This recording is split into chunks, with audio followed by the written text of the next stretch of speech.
Hi hello नमस्कार, मी प्रियंका स्वागत करते तुमचं माझ्या नवीन एका रेसिपीच्या व्हिडिओमध्ये। आज आपण बनवूया मस्त अशी एकदम सिंपल आणि गावरान पद्धतीने दोडक्याची भाजी। माझी आई बनवायची ना त्या पद्धतीनेच तुमच्यासोबत शेअर करते। त्यासाठी इथे मी दोडक्यावरची साल आहेत ना ते छान काढून घेतली। त्यानंतर दोडका मधोमध कट करून घ्यायचा आहे। जसं आपण वांग कट करतो त्याच पद्धतीने दोडक्याला सुद्धा आपल्याला मध्य भागामध्ये 4 कोपरी चिरा पाडून घ्यायचे आहेत, म्हणजे आपण जो मसाला तयार करू ना या दोडक्यामध्ये भरण्यासाठी तो व्यवस्थित असा भरला जाईल। आता इथे माझा संपूर्ण दोडका चिरून झालेला आहे। आता याला थोडा वेळ तसंच पाण्यामध्ये ठेवते आणि त्यानंतर आपला हा माल मसाला दोडक्यामध्ये भरण्यासाठी रेडी झाला ना की मग पाण्यातून काढून त्याच्यामध्ये ना आपण तो माल मसाला भरून घेऊया।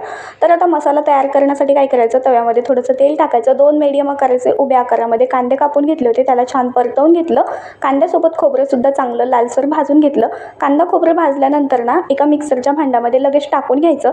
त्यानंतर 2-4 आल्याचे तुकडे, 4-5 लसणाच्या पाकळ्या, थोडीशी कोथिंबीर टाकून मिक्सरला चांगलं असं फिरवून घ्यायचं। आता आपण तयार केलेल्या मसाल्यामध्ये 2 चमचे शेंगदाणा कूट घालायचं, त्यानंतर हळद, धना पावडर टाकायची, थोडासा गरम मसाला आणि असेल ते लाल मिरची पावडर घरातलं आणि काळं तिखट घातले, चवीपुरतं मीठ आणि बारीक चिरलेली कोथिंबीर टाकून चांगलं मिक्स करून घ्यायचं। आणि आपण जो वांग्यासारखा दोडका चिरून बाजूला साईडला करून ठेवलं होतं ना त्यालाही काढायचं आणि हा तयार केलेला माल मसाला दोडक्यामध्ये दाबून दाबून भरायचा, म्हणजे माल मसाला व्यवस्थित लागला गेला ना दोडक्याला की मस्त अशी भाजीमध्ये टेस्ट उतरते त्याची। आणि शिजताना पण आतमध्ये तो माल मसाला तसाच दोडक्यामध्ये राहतो, त्याने अजूनच भाजीची टेस्ट वाढते। आता दोडका तर भरून झाला होता। फोडणीसाठी मी जिरे, मोहरी, थोडासा लसूण, कढीपत्ता टाकून घेतला होता आणि त्यानंतर आपला भरलेला दोडका टाकून घेतला, त्याला चांगलं 2-3 मिनिटं परतवून घेतलं। त्यानंतर पाणी टाकायचं। तर पाणी टाकताना गरम पाणीच टाकायचं। पाणी टाकून दोडक्याला परत एकदा दोनदा चांगलं हलवून घेतलं आणि खळखळून भाजीला उकळी आणून घ्यायची। आणि दोडका जो आहे ना आतपर्यंत मस्त असा शिजला पाहिजे।